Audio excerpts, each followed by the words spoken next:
Rudolph Speid said in the past that he wanted to be the head coach of the national team, and now he is the head coach. So my question is, how will Rudolph Speid's appointment affect Jamaican football and our chances of qualifying for the 2026 FIFA World Cup? Jamaica have a lifeline. How about this? Big up Gunnaz. I hear that. Don't know something that Gunnaz may say, but big up Gunnaz. Hello and welcome back to the Gunnaz podcast. I'm your host, Dicanio, an Arsenal fan who covers everything Reggae Boys and local football. If you enjoy the content that I do on this channel, remember to hit that like button.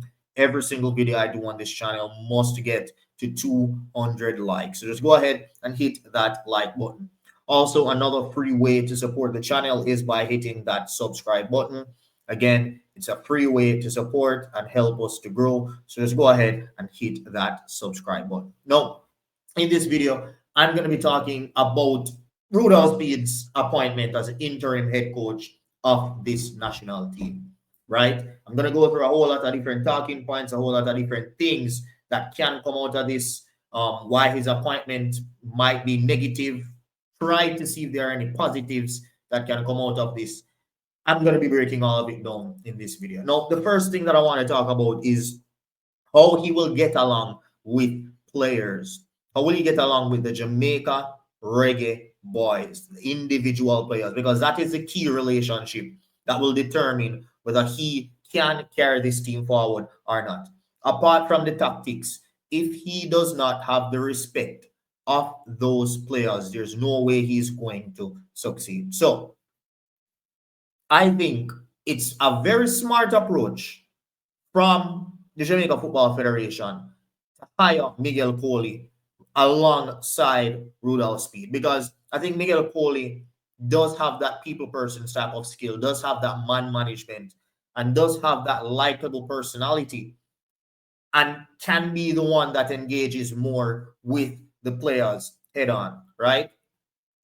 Because if you're going to have a player like Rudolph Speid, especially coaching players who are rooted from a Phoenix background, like a Dujon Whisper Richards or a Leon Bailey, etc., right? These players have been groomed, well, not groomed, but have been told, right? And from their perspective, if they feel as though Rudolph Speid has been a main figure in fighting them out in the early stages of their career, right? That is what Craig Butler says on a regular. That is what Craig Butler has told them. And whether it's true or not, that is what their perception of Rudolph Speid is. And I'm not sure how that relationship will go now that Rudolph Speid is going to be in charge of giving them instructions and directing it. So that type of relationship, especially between former Phoenix players, is going to be very interesting to see how Rudolph Speid copes with that. Now, my second point, or next thing that I want to talk about, is going to be the dynamic between him and Miguel Coley. As we know, Miguel Coley is in Iraq, right? So if we had gotten in a group to face Iraq instead of Congo, it would have been interesting to see how his expertise, having been in Iraq, would help us to qualify if we were to face them. However, we're not going to be facing Iraq. We're going to be facing African opposition if we can beat New Caledonia. So it's going to be very interesting to see the dynamic between Miguel Coley and Rudolph Speid, and how will they work together to get us over the line, because that is what they are here for. They are interim coaches, which means that they have one single job, which is to win those 2 games and get us to the World Cup. And then the Jamaica Football Federation will seek to either move on with them or to hire a new coach leading us into the World Cup. So, as I said, one of the main things that is going to be interesting to see is the dynamic between Miguel Coley and Rudolph Speid, how they work together, how they get the best out of these players, and how they get the respect out of these players, especially since Rudolph Speid is going to be the main man. Next thing I want to talk about is tactics and system, because 2 to 3 years ago, a lot of us would have thought that Rudolph Speid and his Cavalier team played beautiful football, played out from the back, played nice attacking, pressing football. But of late, when they've lost a lot of their players, it seems as though they play a whole lot of transition and long ball, where Jamaican people call bush ball football, which is essentially what we have been seeing from Steve McLaren. The only difference is that Steve McLaren doesn't press as much or use high press tactics that much. But as it relates to the transition and the long ball and the whoop up top type of football, that is what we have been seeing of late from Rudolph Speid's teams. So it's interesting to see what Rudolph Speid's tactics and system is going to be now that he has these set of teams. Now, I had the pleasure of interviewing Rudolph Speid earlier this year before the game against Inter Miami and Messi.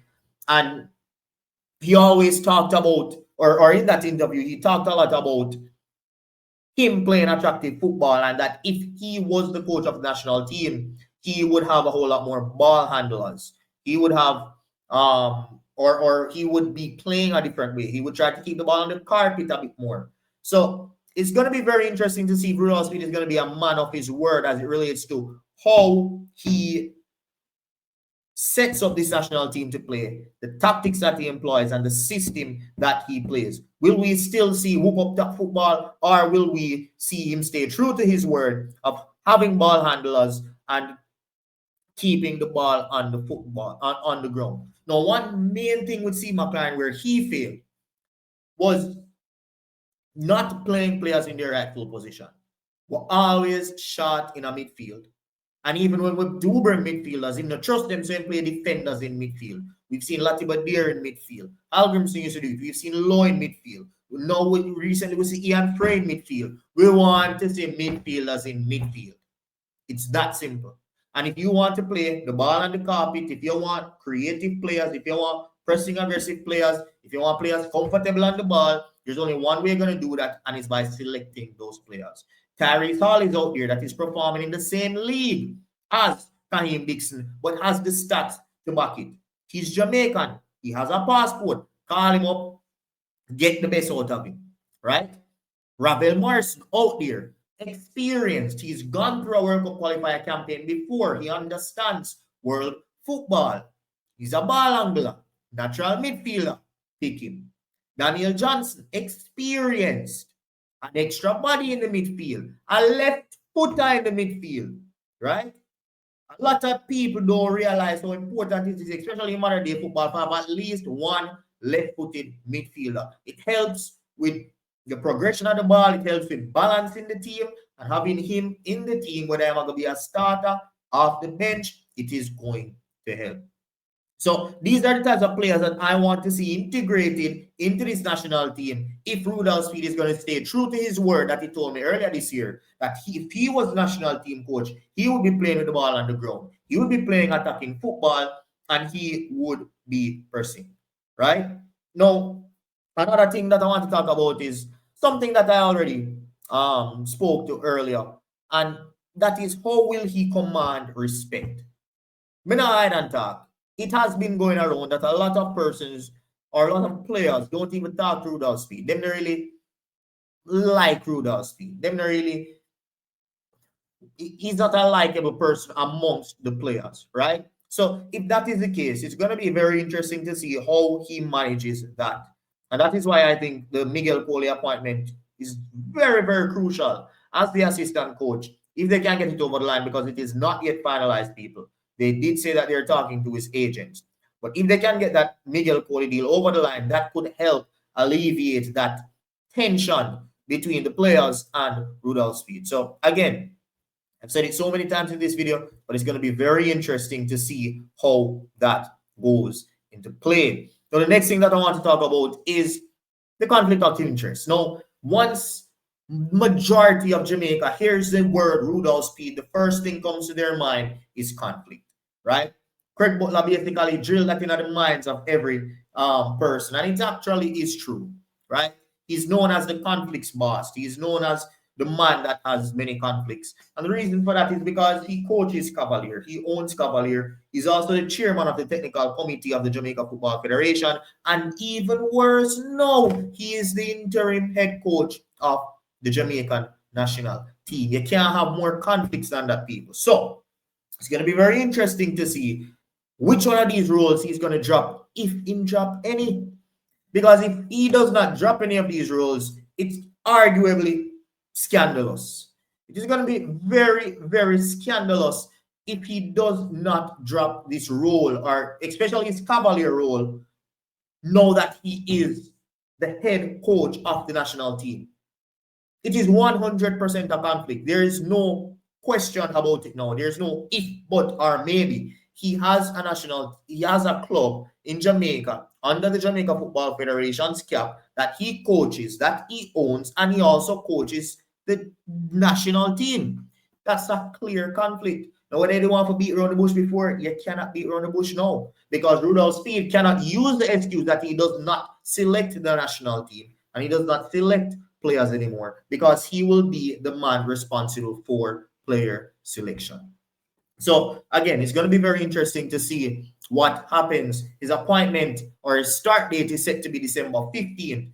I think the Jamaica Premier League is set to start December 7th, which means Cavalier will play a game before that. And I want to see if Rudolph Speid is going to be the man that is going to be walking out Cavalier and coaching them on the sideline for that game.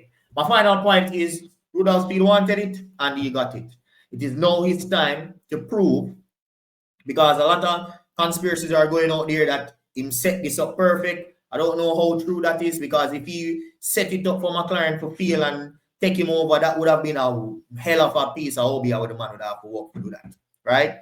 So I'm not buying into that specific conspiracy saying set this up from day one, saying could I get the national team head coach and stuff like that. However, I do know 100%, because he has admitted it to me before, that he is, or how he was interested in the national team coach, right? Or to become the national team head coach. So you have the work, you have the pressure, right? And he said that he will deliver. So people, let's see. Share your thoughts below in the comment section. Let me know what you guys are thinking. This is unprecedented.